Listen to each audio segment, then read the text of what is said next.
Welcome to the Scandinavian MIND podcast, our weekly show about how technology is changing the creative industries.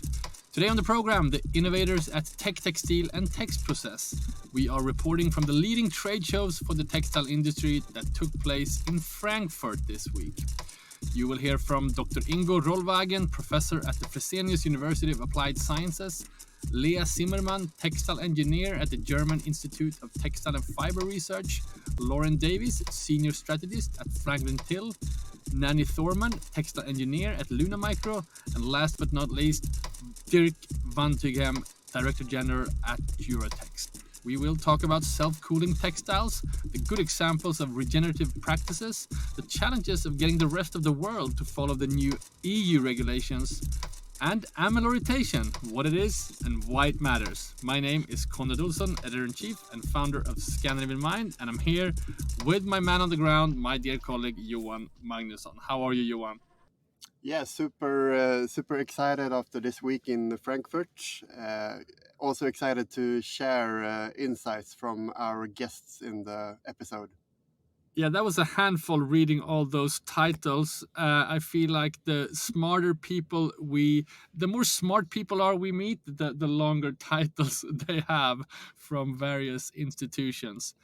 I'm super excited about this, and you met a lot of interesting people, and we actually decided to include them all in this jam-packed episode. So let's get into it. What is Techtextil and Texprocess for people who are not aware of this? It's every second year in Frankfurt during 4 days, and they have this time they've had 1,700 exhibitors. And it's quite a spectrum of technical textiles, non-wovens, functional apparel textiles, and also, of course, technologies and big halls with sewing machines, which I entered and then I left. But well, it's not in your job description yet to cover the evolution of sewing machines, but maybe we'll get there, Johan. Quite so, but a very interesting experience. However, I went there quite not much to cover the exhibitors, because it's super difficult if you're not in those industries to know where to go.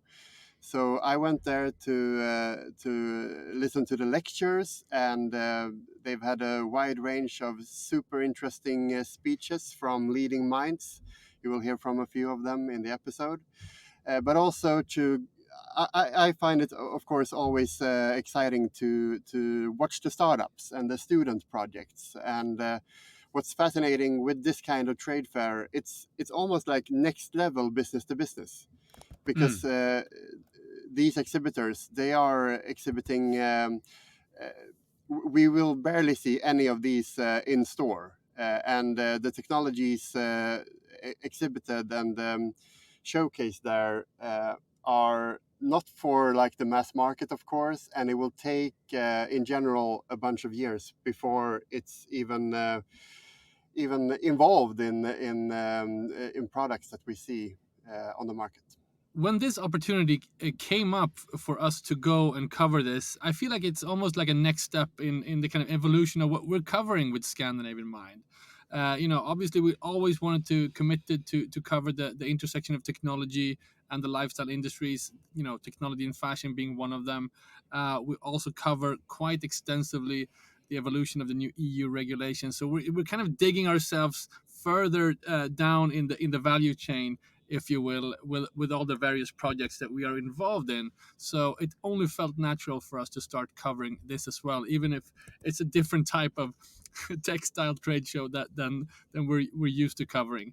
So, but I was curious about, before we get into the interviews, are there any highlights that you saw during your days there that you want to share with us?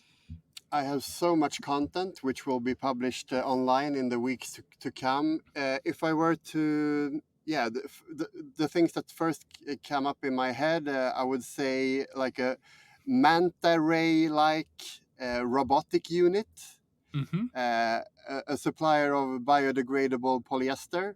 In general, of course, the huge topics here was AI, bio-based materials, recycling and circularity, and the recyclability of materials.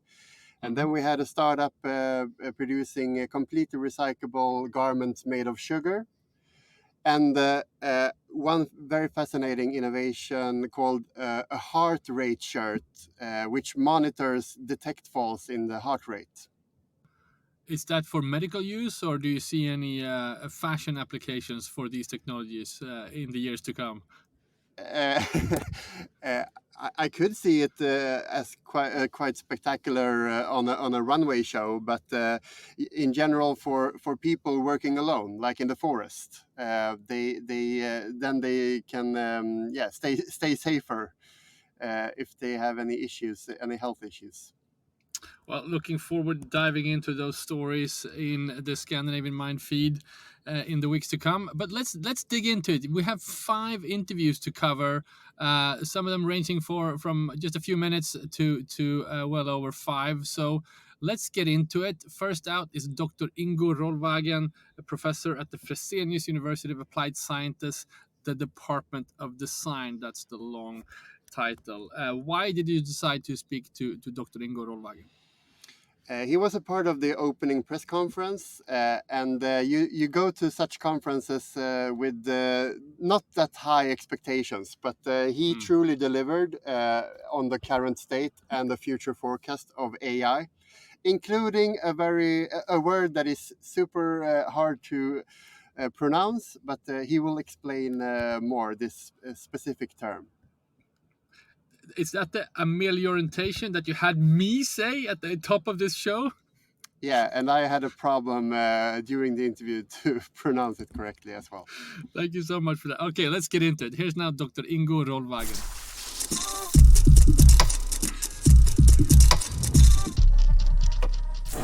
Okay, I'm Ingo Rollwagen. I'm a professor at Hochschule Fresenius, Academy of Mode and Design in Berlin. And I have been covering a little bit with different causal-led analysis, the developments of AI in the next 10 years. So actually we have been seeing quite a lot of automation and acceleration going on. So quite a few brands have been already using AI for actually making things, producing more of the same things, but just faster.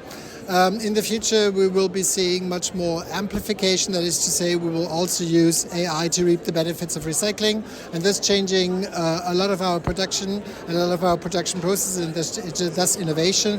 So in a nutshell, we also will be moving into a stage where AI and algorithmic innovation will also contribute to having totally new quality products. So we will redefine the quality of products. We will do not only more things, but different things.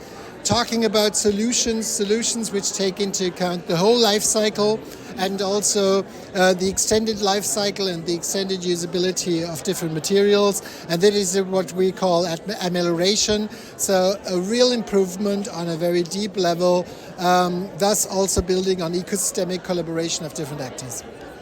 Tell us again, amelioration. Amelioration, this is the really deep improvement. So it's not only a kind of progress which is only incremental or moderate, but it's really a total disruptive change when it comes to the quality and the sustainable quality also of textile solutions and different other solutions.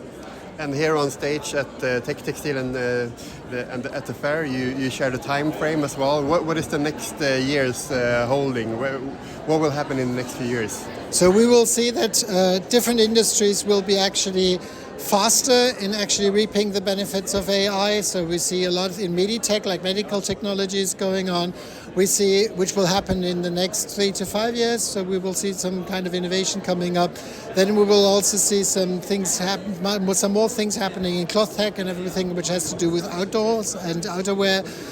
Also with safety gear, so everything which is about workwear. So actually this is also like where firms who are like Bosch Power Tools are going into with their workwear.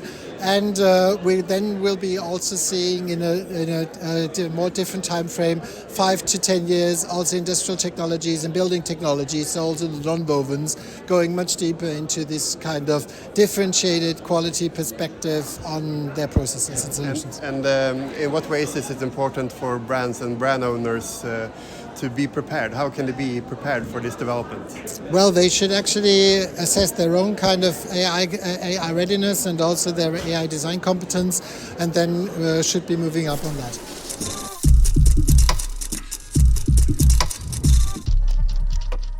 That was Dr. Ingo Rollwagen, professor at the Fresenius University of Applied Sciences.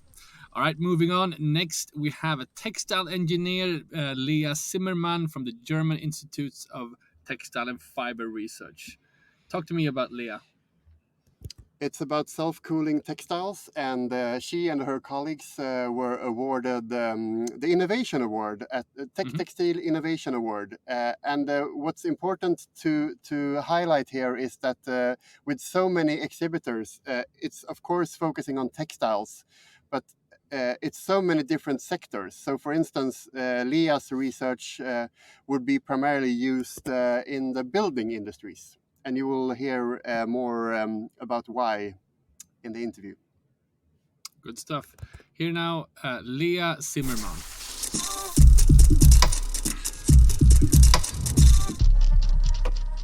I'm a textile engineer and working for the German Institute for Textile and Fiber Research in the south of Germany. And I'm right now actually writing my doctoral thesis, so doing my PhD there, and doing research for the last 3 years in the area of cooling and sustainable cooling technologies. And here at the fair, you've just secured the Innovation Award together with your colleagues for so-called self-cooling textiles.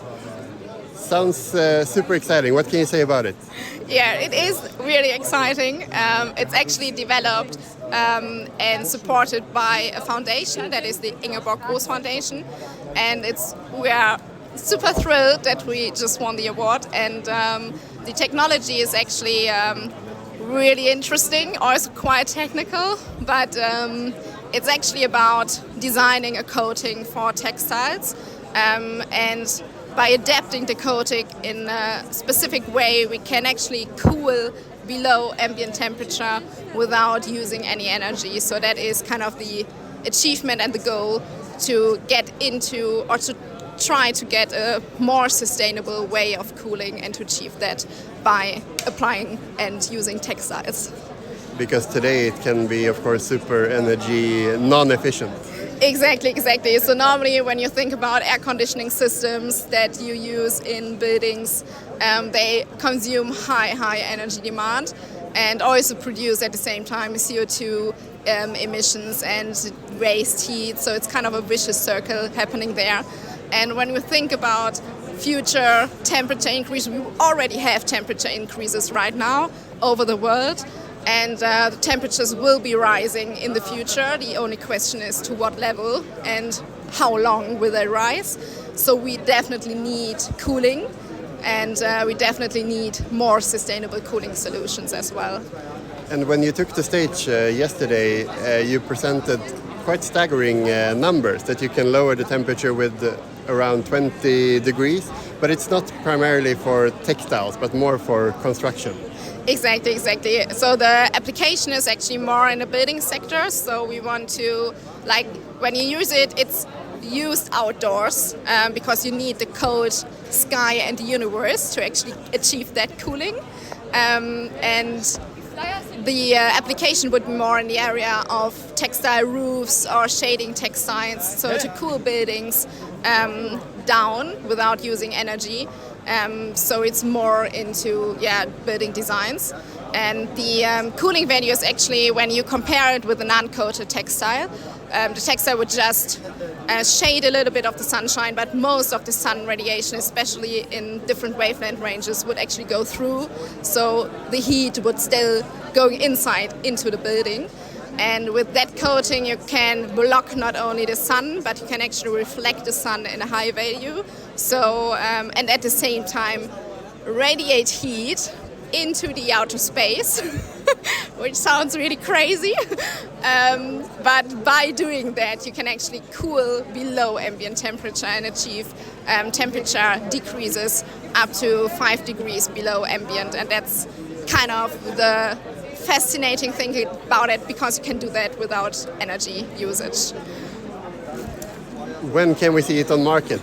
We need it now. Yes, exactly. So I mean, it's developed in the lab, so it's still lab size materials.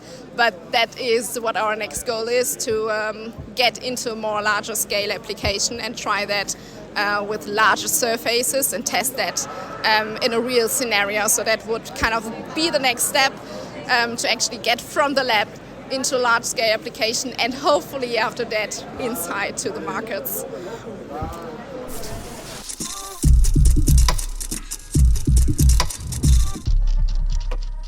All right, that was Lea Zimmermann, textile engineer at the German Institutes of Textiles and Fiber Research. All right, next up is Lauren Davies, senior strategist at FranklinTill. Why did you decide to speak to Lauren, Johan? One of my favorite parts of such shows are, of course, the exhibitions. And FranklinTill is a UK-based agency and a long-term collaborator with the Frankfurter Messe. Mm-hmm. And we had her colleague Caroline featured a few weeks ago talking regenerative practices. And right. They're a leader in the field about highlighting these practices, and they will also have a publication published in the weeks to come, which we will also feature. Good stuff. Here now, Lauren Davies, senior strategist at FranklinTill.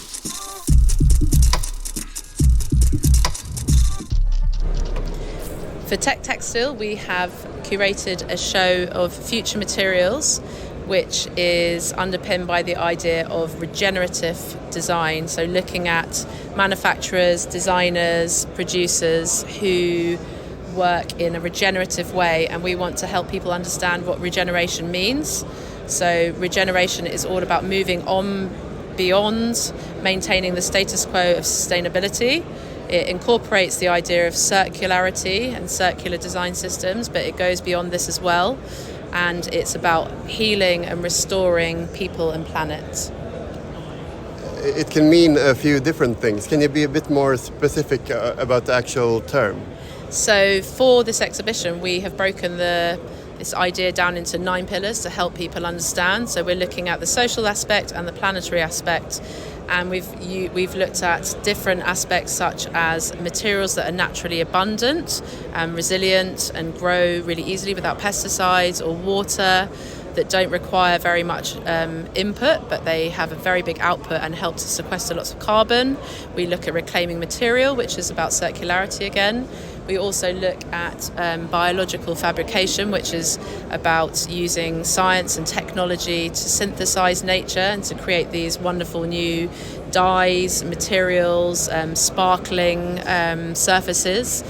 And other ones include enriching communities, which is more about the social aspect. The same with preserving heritage, so looking at how people are affected by regeneration and how we can support people to produce materials that are better for the planet and for their livelihoods, and for communities to re-divide divided communities, and look at ancient wisdom and lost knowledge, and try and ensure that those things are being incorporated into future design because of their value. If we look around here, we see around 30 projects ranging all the way from student projects to big commercial companies. Can you share any favorites? So I really love the work that Good Earth Cotton are doing. They also have a side company called Fibertrace, and I think it's really interesting that we've featured them both. Good Earth Cotton is in replenishing the land, and then Fibertrace is featured under our radical transparency pillar. So the cotton is all organically, regeneratively produced, which is improving biodiversity, improving the soils. It's a much kinder material for our skin. And their side company Fibertrace looks at the blockchain and how we can provide traceability in supply chain. So they use UV markers, UV pigments, to mark fibres right from the beginning that can then be traced right through the supply chain at every stop, every factory, every depot, every place where some kind of production takes place, and customers, clients can have access to this data so that we know that we're using really ethical production values. Quite mind-blowing. Yeah. We just had a guided tour, and you also mentioned that there are quite a few regenerative cotton initiatives. Am I right? Yeah, there are. We just decided to focus on Good Earth Cotton because of the amazing work they're doing with traceability as well. There's just such a strong set of values behind the company. It's always difficult for smaller companies or, of course, student projects to scale. Mm-hmm. What are the keys? Will we see these initiatives turn into bigger corporations, and what are the keys in order to succeed with regeneration? I think that lots of these ideas come from the ground and work their way up, and it's a slow process, but I think that investment is so important to make these things happen. We can't move into a positive future where we're still using plastics and we're still using toxic dyes that are polluting waters. We need to be moving into a place where other materials are produced that create the same effects and have the same beautiful sparkle and colour that some of these student projects, as you say, do. And I think that bigger companies are starting to pick up on this idea. It's really important that we work with these bigger companies to show just how that can work within their specific way of working and producing garments or shoes or interior products. And we do a lot of work at FranklinTill with this idea of disrupting, so working with designers, taking them into companies and helping those companies to understand the importance of the work they're doing, but in a non-exploitative way. So working with them to develop ideas in collaboration with the companies, but very much that they are focusing on this designer being that person that owns that kind of idea and wants to move forward in a collaborative way. So I think collaboration is massively important.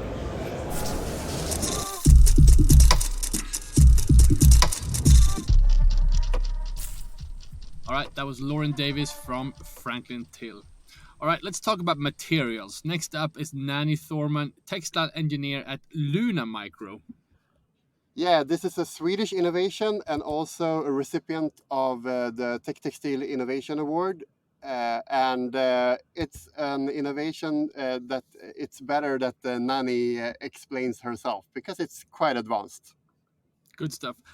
Just a follow-up on that. What was the kind of Nordic footprint on this trade shows or these shows? Did you meet a lot of people from Sweden, from Denmark, from Finland?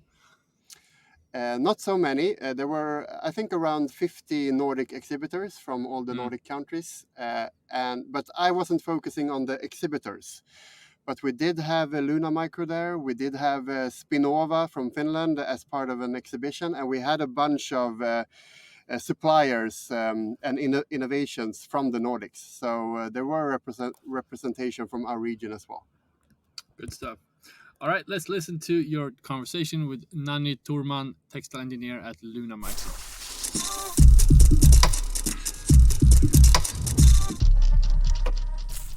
Yeah, so we are developing a textile pump consisting of 2 textile electrodes and a nanoporous membrane in between. And we laminate it together at Concordia with our production and development partner. And the thought is to insert it into, for example, a jacket. So when you sweat a lot, it will actively transport the water away from your body with the help of a small battery. How did the innovation come to life? It sounds quite ambitious. Yeah, it is. It's actually the CEO and founder, Nate Robinson. He's a former professor at Linköping University, and this is his research project from the beginning. Yeah. Yep. We're looking at a jacket. Yes. Is it mainly for use in outdoor products, or is it quite versatile? Yeah, we have focused on products for outdoor recreation. but are also focusing on workwear or PPE, personal protective wear. So we have actually developed a proof of concept for an undergarment for a ballistic protection or a plate carrier. So we think that's a huge market right now. Here at the fair, you also won the Innovation Award. It's not so common that a Nordic initiative wins such an award. What can you say about it? Yeah, it has been amazing to get this acknowledgement, and we have got a lot of attention both from in the Concordia booth, but also from the Innovation Award, and people are looking for us and want to know more about us. Yeah, so it's amazing, really. It opens up a lot of doors. Yes, it does. It does. So what are the next steps for you? Yeah, it's mostly migrating to roll-to-roll production, but because currently we are creating batch productions. So that is one of the steps, but also to develop standardized test methods to verify, or what do you say, quantify the effect of the product. Because now we are doing that ourselves, and we want to standardize those methods. Because a few of the sectors that you mentioned that you want to target, they have, of course, quite high security aspects to think of. Yeah, not only like a security aspect, but also they are relying on the standardized test methods and relying on the institutes that are testing. So we are always like educating our customers to understand that this is a new innovation. And maybe they cannot use what's already known about, Yeah. And if we're going for a hike in the spring, can we use the technology already, or when can we see it on market? Yeah, absolutely. It's not on the market yet, but you could use it. So that's it would be amazing to see people with this jacket. Yeah.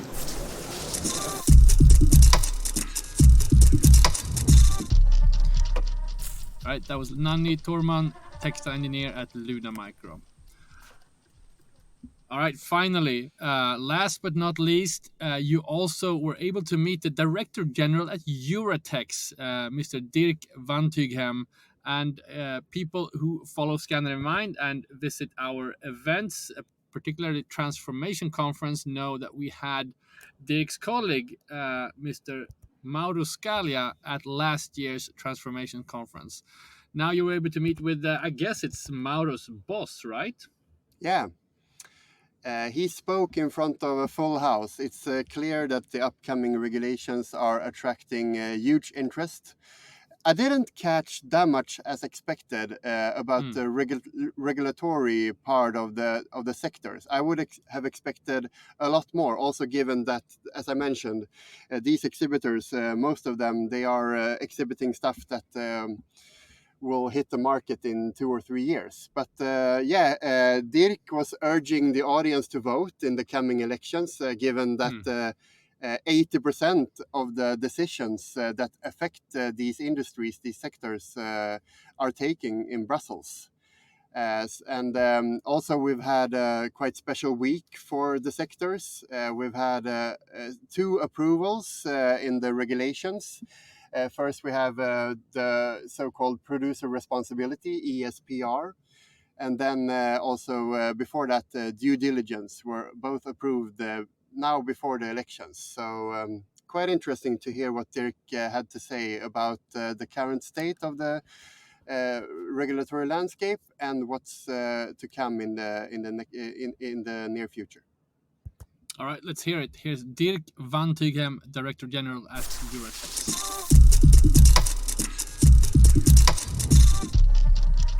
It's launching in June, but it's already available online, or? Yes, the document. It's a document that we have developed with the members, so the entire textile industry in Europe, in the end of last year, discussing, what are our key concerns, the key priorities towards this new European government, which will come into place at the end of this year. So we adopted it end of last year, and since the beginning of this year, we are actively promoting those ideas, those priorities in Brussels at European level, but also in Sweden, with the members, Some members have translated it. I don't know if the TECO has done it, but so the main idea is really to explain to our political leaders, what textiles is all about, first of all, because sometimes they don't know. And as I said, if we agree that we want to maintain a competitive textile industry in Europe, that's the bottom line. If you want that, what are the critical things for us? So that's the whole idea behind this manifesto. And what are the most crucial parts in it, would you think?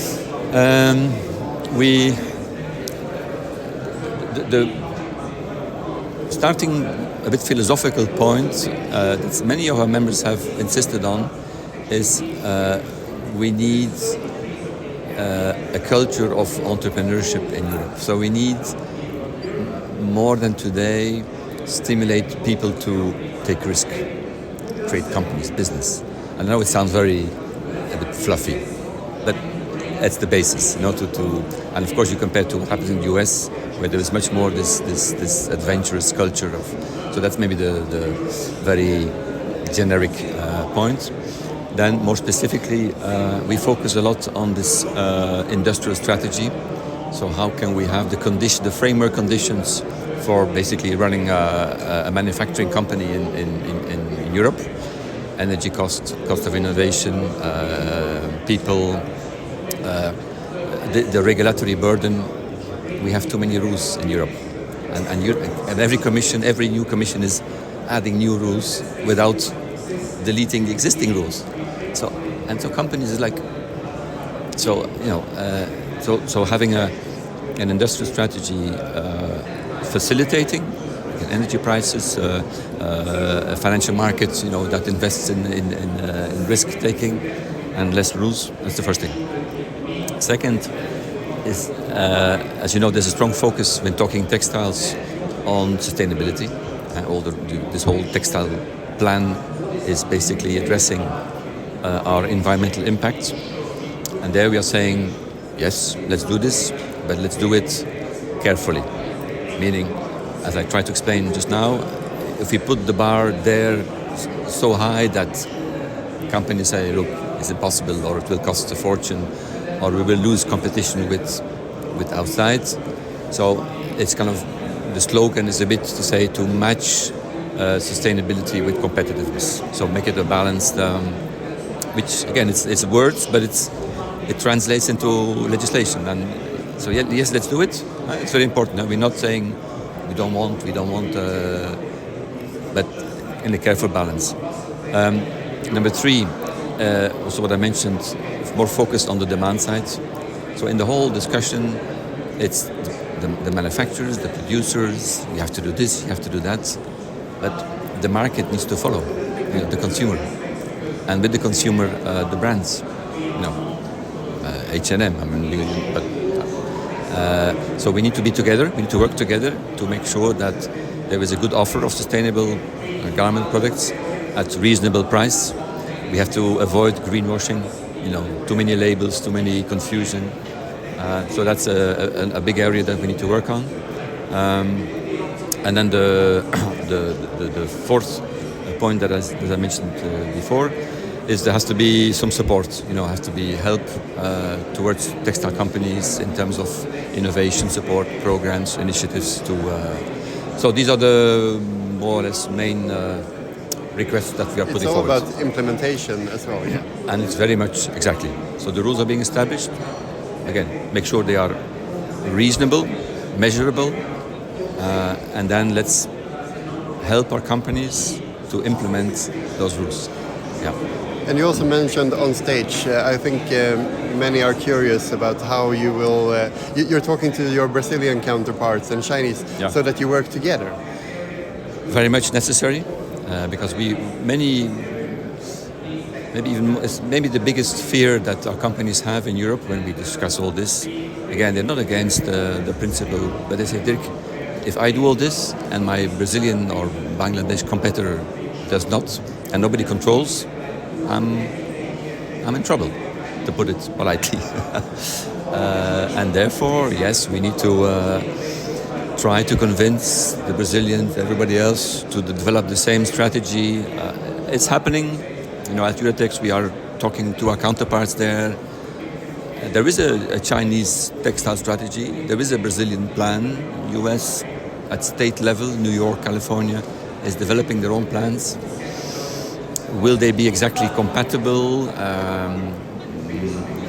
It's work in progress, let's say. But the intention is certainly there. Yeah. This is also an opportunity for Europe to take a leading position, of course. Ideally, yes. And ideally we are. Maybe I should have mentioned it.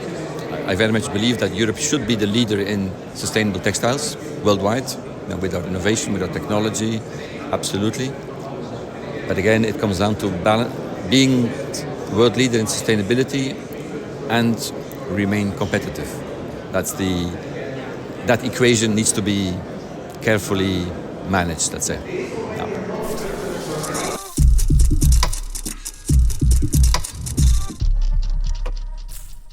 That was Dirk Vantyghem, the Director General at Euratex. All right, Johan, needless to say, we're going to dive into many of these topics in the upcoming transformation conferences, plural, that we're now approaching in Scandinavian MIND. It's the transformation conference season, basically. We have the upcoming one in Helsinki happening in a little over a month during Fashion in Helsinki days. And we also have events planned for SIF in Copenhagen early August and Stockholm later in the same month. I've been writing about this in my weekly newsletter, Observations, and my weekly column that's up on ScandinavianMind.com. Basically, I'm sitting in meetings about this all day, and if you want to participate, if you want to be a speaker, or if the company you represent want to partner up or participate somehow, do reach out right now, because now is the time as we are planning the upcoming events after summer. The Finnish one is basically set, of course, because it's pretty soon. Johan, any parting thoughts from your time on the road this week in Frankfurt? What are you excited about next? No, I feel that I should have a keynote spot, given my new knowledge gained throughout the week in Germany. No, I'm just kidding. It was, of course, clear that AI is taking over the creative sectors, and a lot of interest and a lot of innovations coming up also related to AI and textiles in Frankfurt. And I was quite surprised that there was so much talk about recycling and recyclability. So that gave me a good hope about that the sectors are going through this transformation and that they're aware of the challenges that await them. Well, be careful what you wish for, Johan. I have already noted you as a keynote speaker on the upcoming Transformation Conference. And if you want to learn more about AI, we have our last virtual creativity event, or the last one for this season at least, happening next week in Stockholm on May 2nd. You'll find our invite to that on our website. And if you follow our newsletter, visit scandinavianmind.com/newsletter. Johan, thank you so much for this reporting. We'll see you next week. Thank you.